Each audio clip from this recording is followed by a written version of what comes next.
Hello and welcome. We turn to the month of April, which is, of course, the month of the NFL draft. Me and Mike are really sinking our teeth into some more prospects here as the month rolls around, and very excited. Also excited to announce a new format to the video, Mike. We've got the Athletics' Dane Brugler's list up today. Well, yeah, he's published his top 100 prospects to Athletic subscribers, so we can take a look at that. I think probably a little bit more reliable than the Giraffe Network that we have been using. So hopefully that will give us some insight to what a top professional analyst thinks against maybe what we think. I think, to be honest, just looking at one of the initial boards at the positions we're talking about today, I think quite a lot of disagreement between you, me, and Dane Brugler. So okay. It just goes to show the opinions vary. Yeah, it's always one of the most interesting points, I guess, of this entire process. And today we'll take a look at the offensive skill position players in terms of the pass catchers. So we'll have a look at the receivers first, and then tight ends. So yeah, I'll hand it over to you, Mike. You've been delving into the receivers probably a bit more than me, to be fair. So let's run through. No, we're probably not at the point where we can do a definitive top five, but certainly give us your picks here for the cream of the crop. Yeah, so I'll just share with you Dane Brugler's take here. So there's the full list, and we'll sort of pick out from this list who we want to talk about. I think probably if I was gonna do a very rough and ready 1 to 5, I'm not sure. I think we were talking about this earlier. I think we will do a sort of a short list before we do our mock draft this year, Tom, of top 5s at each position. But for me right now, I'd probably go with JSN, Jackson Smith-Njigba, as my number 1. I'd probably have Zay Flowers at number 2. We'll go into that in a bit more detail. A lot of that is about comfort, and the amount that I've been able to watch those two players is quite a lot compared to the others. So maybe that's why I'm more high on them than other players. I'd probably have Jordan Addison at 3, Jalen Hyatt at 4, and then probably it's a 1-2 Quentin Johnson and Cedric Tillman there at 5. The other big Tennessee receiver here, Cedric Tillman, coming in as maybe my 5th, with an honorable mention for Josh Downs from North Carolina Tar Heel there, who I think is a really interesting prospect too. So that would be my very rough and ready, and we'll go into them in more detail. What does that? I think yours is going to be very different, Tom, isn't it? Yeah, it is, but I think it's what you were mentioning is probably players I've just seen more, to be honest, that's going to factor into that. So I watched a lot of Quentin Johnston last year. I would have him as the number 1 in the class. I would have Jalen Hyatt as number 2, Smith-Njigba 3, Addison 4, and then probably Flowers to round off 5. So pretty much actually the same as his top 5 there, Brugler, just a different order. So same players in the list. Yeah, me too. I think the 5 is kind of consensus. I would have them as top 50 players in the draft, all of them, with maybe Tillman just squeaking in there as well. It looks like Brugler's got him as a 55 overall player. But we'll go through these in the order that Dane Brugler has them, just because then I can go through each prospect here and we can sort of say what they do well, what they don't do well, and maybe why we have them where we have them. So without further ado, Jordan Addison here. So very, very talented route runner. Kind of reminds me a little bit of a Devonta Smith kind of build at 178 pounds, and that would probably be a knock. The reason I had a very high grade on Devonta Smith that year. He was the standout number 1 when he came out of Alabama a couple of years ago. The reason I don't have Addison that high, and I have him as number 3 in my list, is that I don't think, even with that small stature, I don't think he's as productive of a player in a much easier conference to play in the Pac-12. And also just with that wide open system he played in last year, and it just sort of fed him, maybe gets him more open potentially than I think his actual route running gets him open, just in that in that prolific version of the Oklahoma offense that came over to USC last year.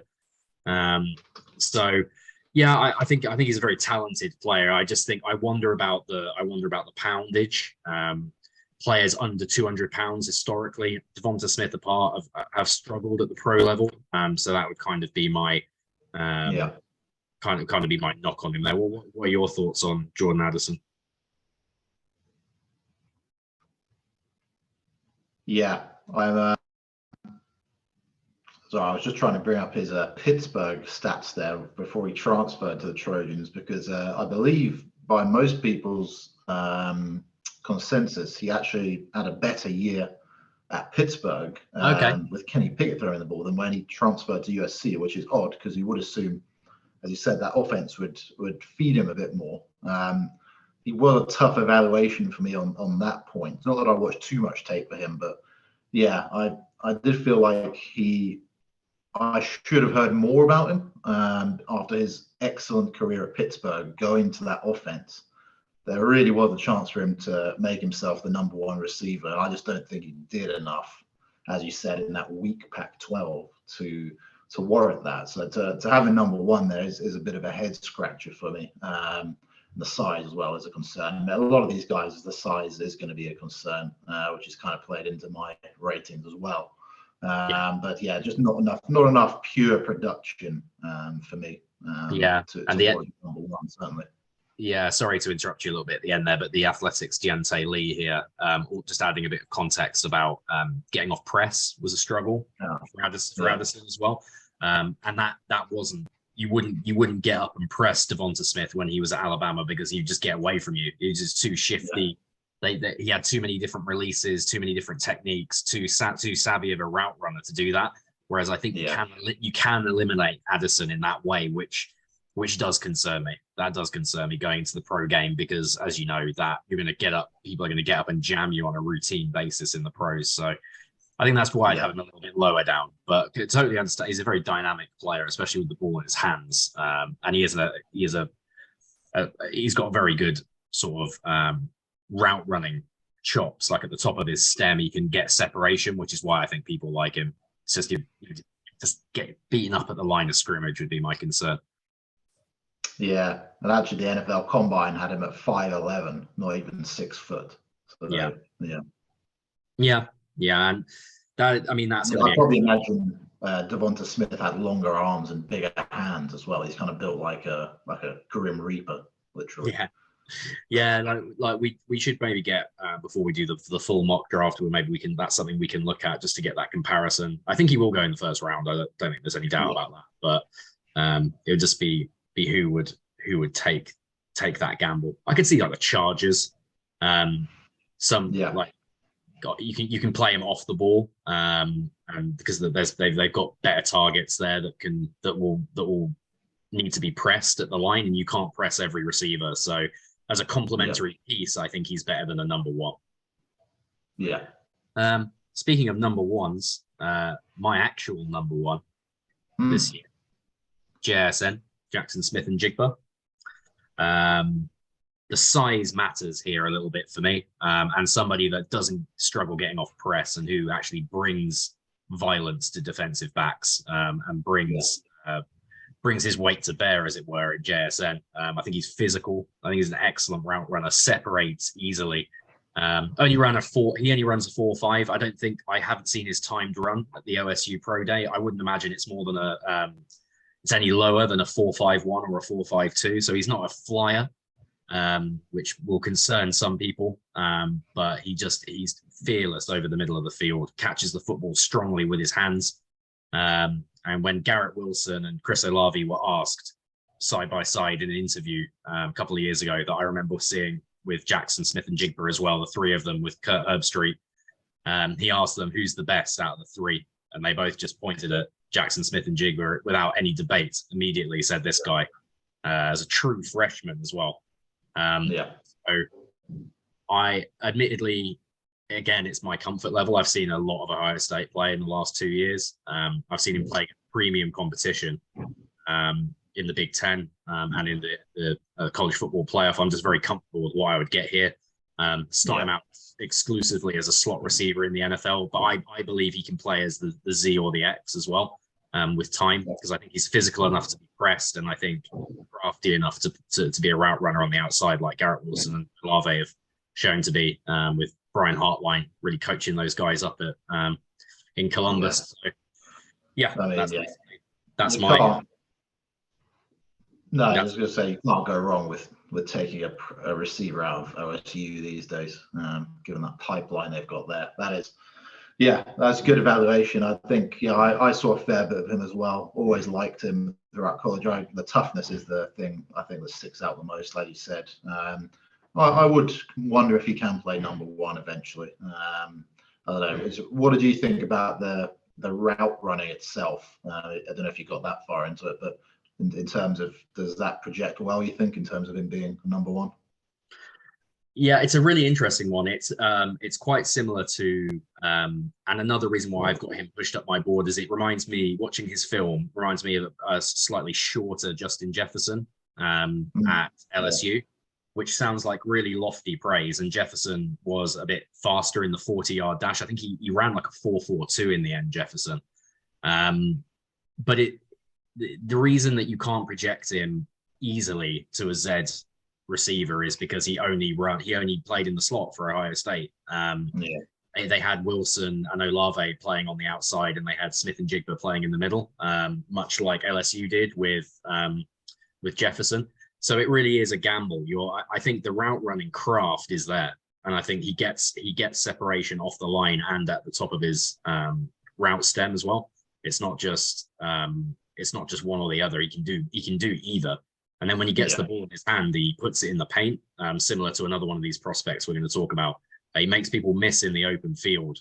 Yak is such a huge part of modern football, because it's hard to get those balls in over the top, over these two deep coverages that every NFL defense plays now.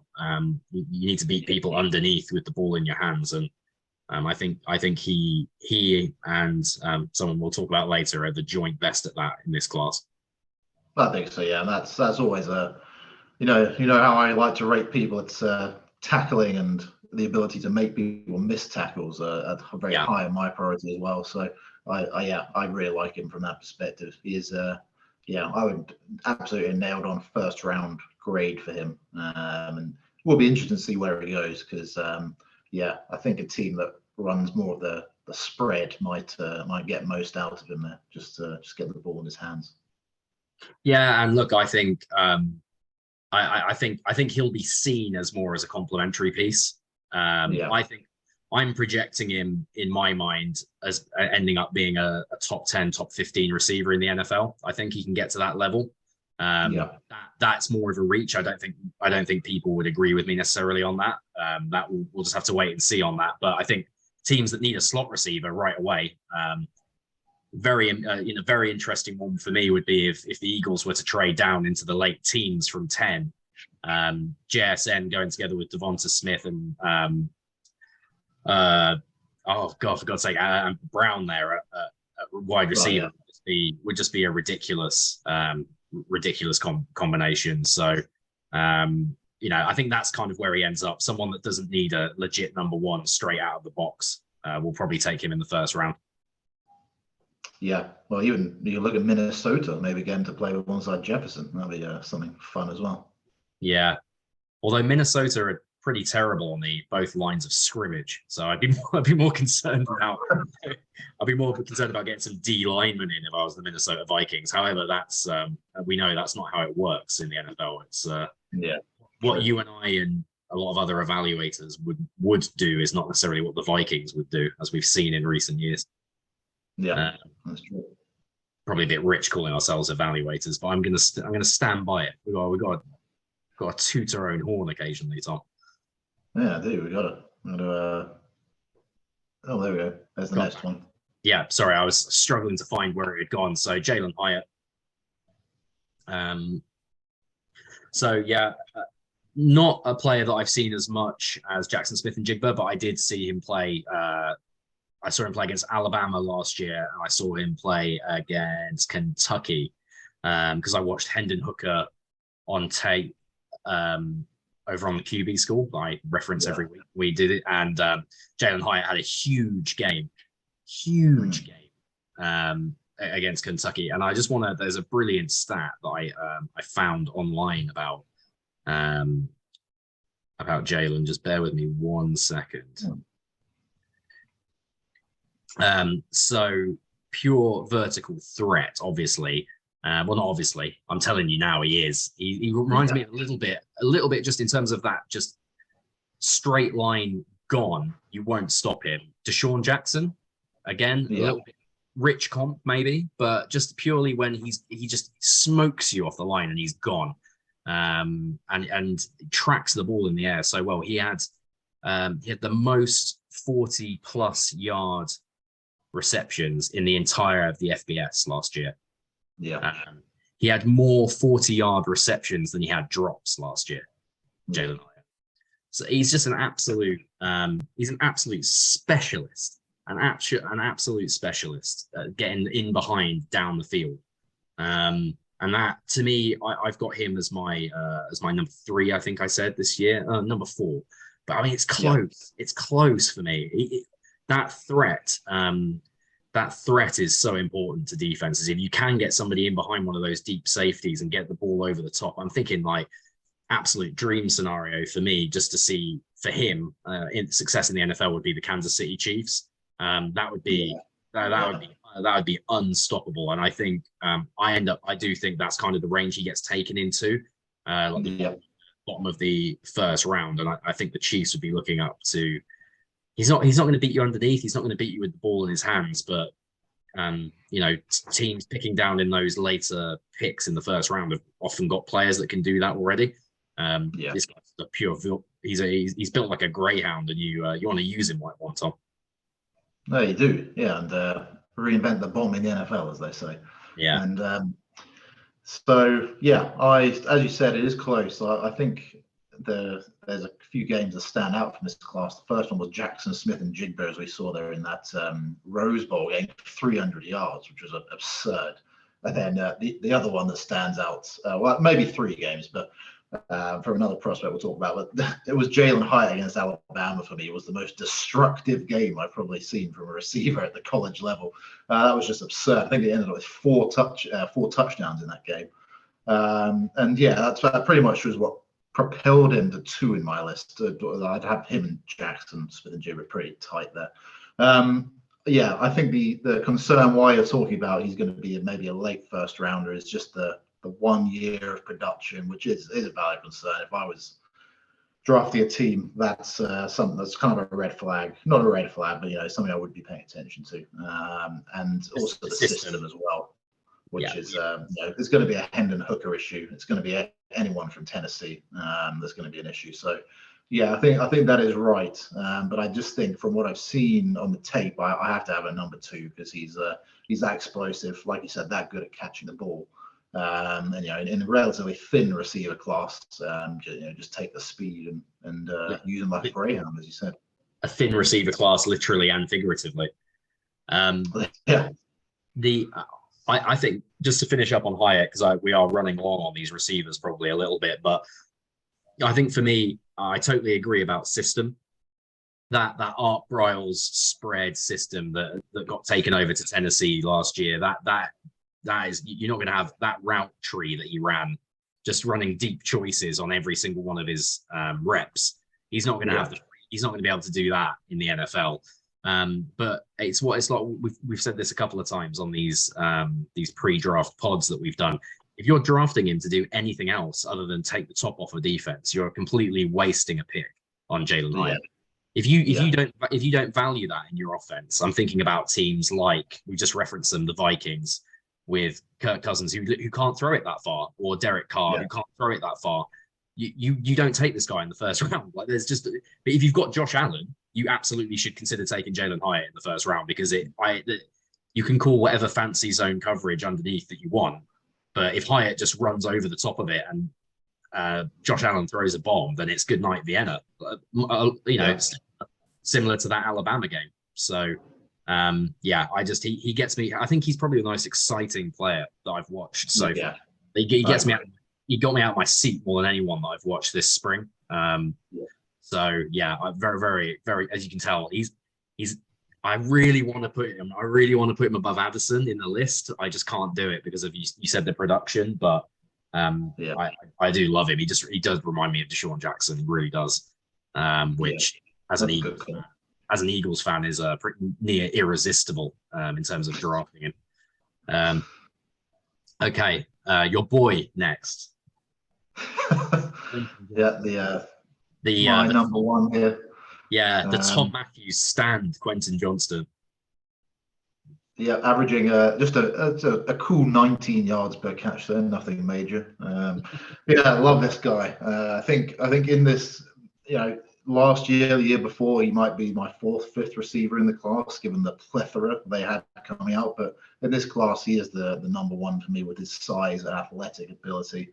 There are concerns about catching the ball, absolutely, and we can get into that. But I think just from an athletic specimen standpoint and the production as well, against some good defenses he played against, not all of them, but some were good.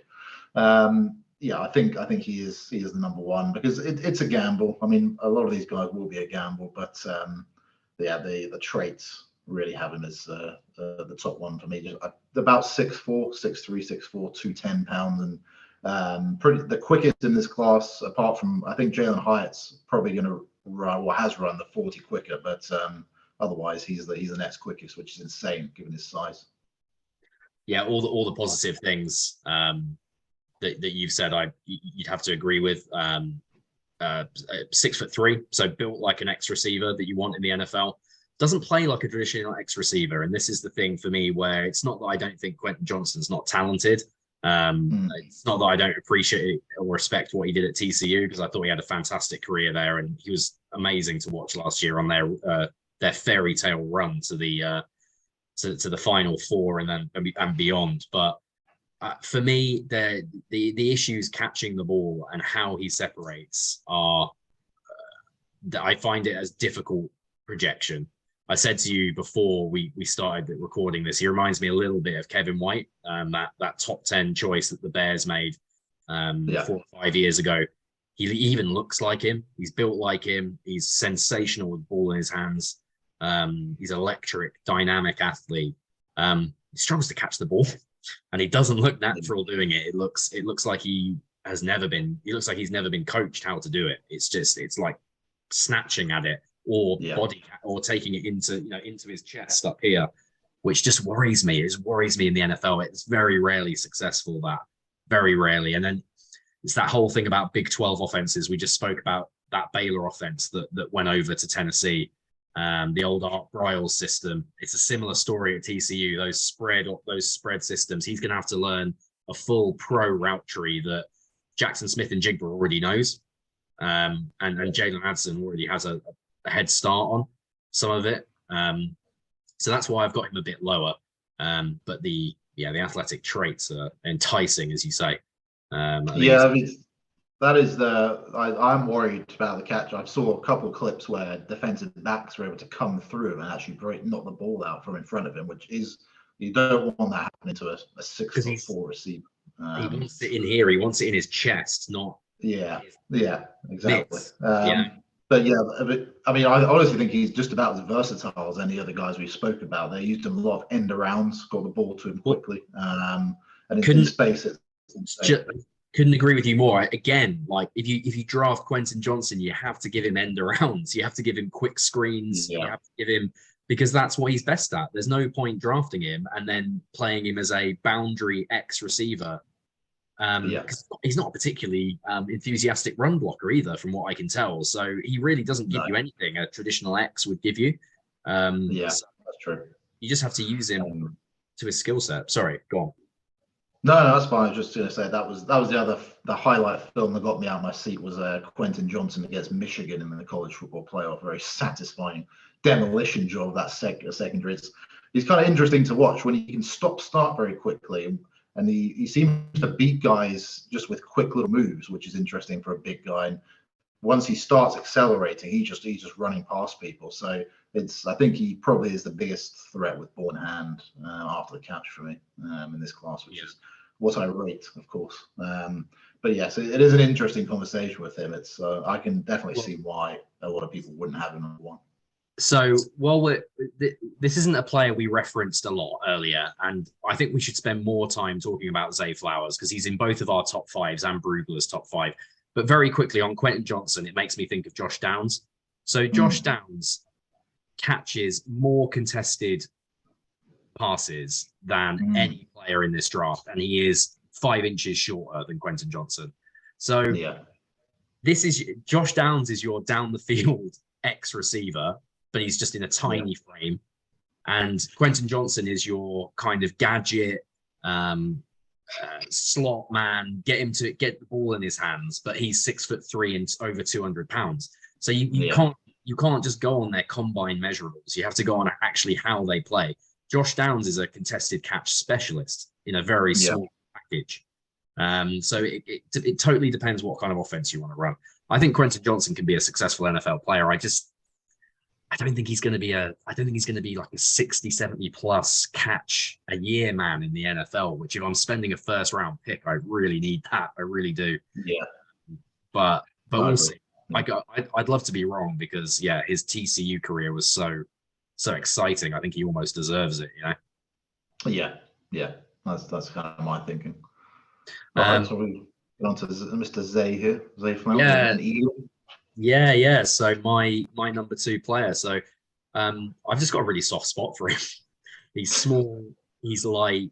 NFL comp for me is Antonio Brown before he completely lost his mind and bummed out of the league. And interestingly, I think he's either distantly related or he works out with Antonio Brown down in Florida. He's a South Florida boy, Zay Flowers, and you can see it. They play absolute specialist, gets open and catches the ball with his hands, not in his chest. Beats people off the line, beats press, and then when he gets it in his hand, he puts it in the paint consistently. I've watched a lot of Boston College because I really like the quarterback there, Jurgovich, and I think I even won a bet on Boston College a couple of years ago. You might remember, Tom. Yes. So I've seen 4 or 5 of his games, and he's always really impressed me. They ran an end around to him last season where he's supposed to throw the ball off the end around. It got completely blown up. There were 2 men in the backfield. It was a kind of summed up Boston College's season last year. It was a bit of a hapless call and design. But he got away from both men and scampered 30 yards down the field and put it in the paint, scored the touchdown. He's just a dynamic player. He's so fun to watch. The concerns with him are the same as Jalen Addison's stature. Will he survive in the NFL at that size? And he's under 5'10". He's under 185 pounds. So you'd have to start him as a slot and see what else you can get. I'm not sure he's ever going to be more than a slot receiver. I'm not sure he has that Jackson Smith and Jigba upside, which is why I have him too. As a pure slot player / punt returner, I think he definitely warrants the first round, a mid to late first round pick for me in this class. Yeah, very interesting. I mean, just touching on Addison as well on the production. I mean, I'm looking at Flowers' senior season here. I mean, it's excellent. Over 1,000 yards and 12 touchdowns and 78 receptions as well. That's the sort of production I was expecting Addison to have, to be honest. And this is Zay Flowers doing this in a beleaguered Boston College offense, it must be said. Very good production. And I like the tough. Again, still a run after catch ability, as you mentioned. He absolutely deserves to be in pretty much any top 5, I think, based on that. Like you said, you're not going to draft him to play on the boundary, so you might as well maximize his potential inside. That's got to be the plan with him. But yeah, I think I probably would. Yeah, I'm not sure I'd have a first round grade on him. I'd probably have the top 4 first, but then maybe him as an early second. But just goes to show, doesn't it? It just goes to show like how you can fall in love with certain players. If he's there at like 18, 19, I would run it up. if I needed a slot receiver, run that pick in. But it's horses for courses. We'll only know in 3 years, sort of more definitively who was right about this. But and a lot of that is where they end up, of course. But I'd be really excited to see him. Just trying to think of scheme fits. You know what could be an interesting one is the New York Giants. I think the Giants pick in the early 20s. And I think that kind of route technician could play well in that system and give the Giants that really easy sort of completion, reliable pass catcher that they've just been missing since ODB left, to be honest. That's an OBJ for them, actually. I mean, from now you said that, I wouldn't be surprised to see them take any of these guys if they're still there. I think it has to be. You can't give Daniel Jones 40 million per year and then not give him any weapons. It's just criminal. So that they absolutely have to get better. I actually think Stephon Diggs is quite an interesting comp for Flowers as well, actually. Similar kind of player, and played in that, the way he plays in that Bills offense, I could see some of that. I'm not saying he's Stephon Diggs, but he could do some of those things that Stephon Diggs does for the Bills. So might be worth keeping an eye on. All right, we're just at 8 minutes left now, so this is going to have to be quite a cursory look at the tight end class. But I think it's just send it over to you because you've done a lot more work on this than me. So I think it's just worth looking at Brugler's top 5. So he's got Mayer from Notre Dame, Kincaid from Utah, Musgrave from Oregon State, Darnell Washington from Georgia, and Tucker Kraft from South Dakota State Jackrabbits. They're back producing NFL tight ends. Tucker Kraft. Yeah. Just through a few short years after producing Dallas Goedert of Philadelphia Eagles fame, they've produced another one in Tucker Kraft. We'll talk about more about him in just a second. But I guess we'll go in Brugler's order. Michael Mayer. For me, he'd probably be down at like tight end 3 or 4, maybe even tight end 5 for me. I think a lot of his production in the Big Ten is overblown. That they've had nothing else on that offense in Notre Dame, nothing else at all. He just gets the ball thrown to him a lot. Playing some pretty ropey competition in the Big Ten. Sometimes ACC, wouldn't it be? Yeah, what am I talking about? Big Ten. Anyway, it further enforces your point. I mean, the competition's a lot worse probably in the ACC. I mean, if I mean, I was thinking ACC and I said Big Ten, and it actually makes a point really that Big Ten, even Big Ten tight ends have struggled in the NFL. I think just my struggle with him is just because he plays for such a big name, big reputation school. I think he gets a lot of attention that maybe his play doesn't merit. He's not the most athletic. He's not the purest pass catcher. He's not even the best blocker. I see him mocked as a wide tight end a lot, and Notre Dame don't do that. Notre Dame don't do that. He doesn't run block, and he definitely doesn't pass block. So I don't know how you can project him to be a wide tight end in the NFL. So I'd have him lower than this. I think a lot of this is his reputation. So I'm just gonna. This is Notre Dame bias at its best. Absolutely here. I mean, there's no other word to describe it. It's he's not based on what I've heard and what I've seen in some other tight ends. He's not deserving of this. Physically as well. I think he's 6'3", 240 pounds or something. He's not. It's not an NFL tight end frame either. And he doesn't separate. He reminds me a lot of Gesicki. Gesicki, that they play for big name college football programs, and they have a lot of prime time performances, but you just don't see them separate. And if you don't separate in college, you're not going to separate in the NFL. So yeah, I was quite alarmed to see how highly he has him as 23rd player. I just personally just disagree with that. Could well be wrong. I'm sure I will be wrong, but I don't. That's very rich for my money. Someone that Daniel Jeremiah rates as his number 1, and I have as my number 1 is Dalton Kincaid.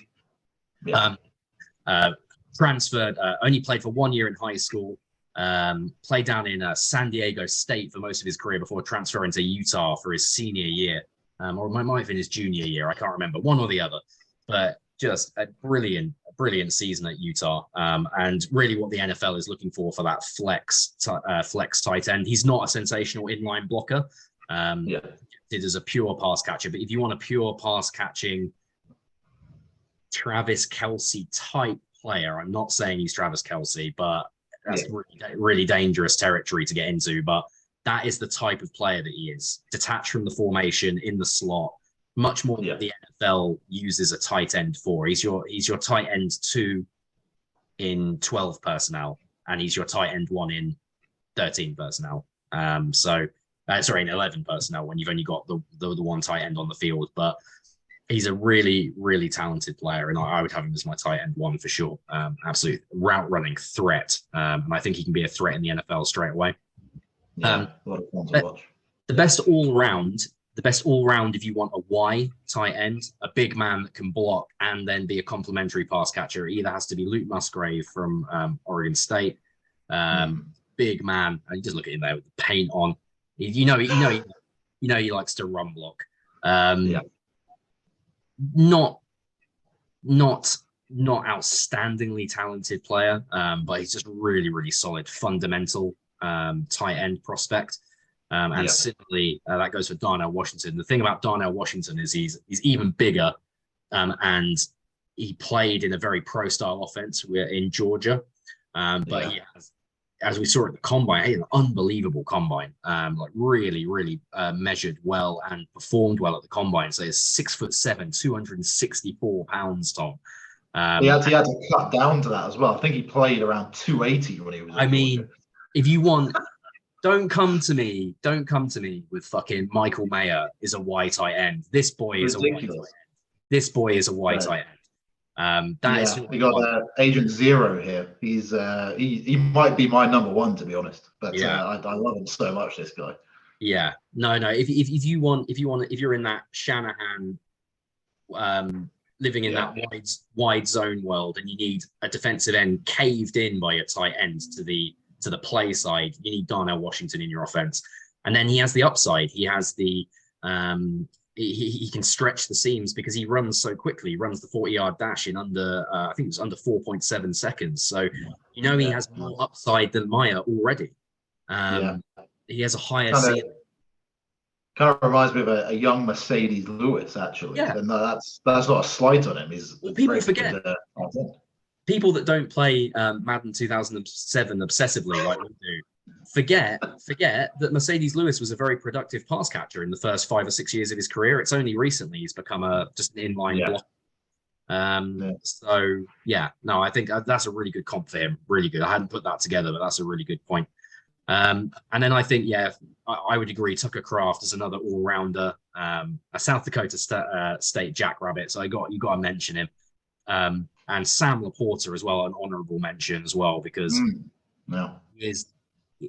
he is from his tight end university there in Iowa. So he's going to be the Ferentz boys will have got him well coached down there. He's actually caught some balls down there as well, which is the biggest surprise. No, and he actually does have some pass catching polish, which is more than most of the Iowa tight ends have had in years.